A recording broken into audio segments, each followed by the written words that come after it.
আসসালামু আলাইকুম ভিউয়ার্স। আশা করি সবাই ভালো আছেন। বন্ধুরা আজকের রেসিপি আলু পিঠা।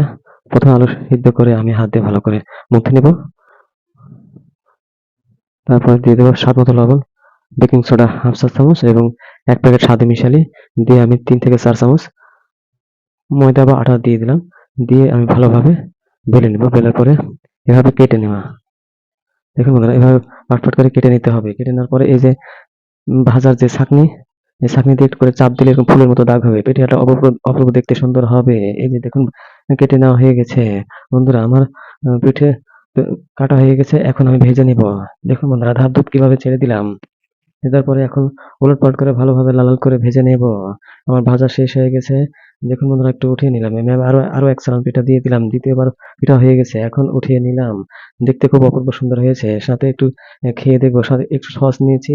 দেখুন বন্ধুরা কালারটা খুব পারফেক্ট সুন্দর হয়েছে। একটু চাপ দিয়ে দেখলাম যে স্পঞ্জের মতো ফুলে উঠতেছে। চাপ দিলে আবারও নরম তুলতুলে হয়েছে। ভিডিওটি যদি ভালো লাগে তো অবশ্যই ঠাস করে একটি লাইক, কমেন্ট এবং সাবস্ক্রাইব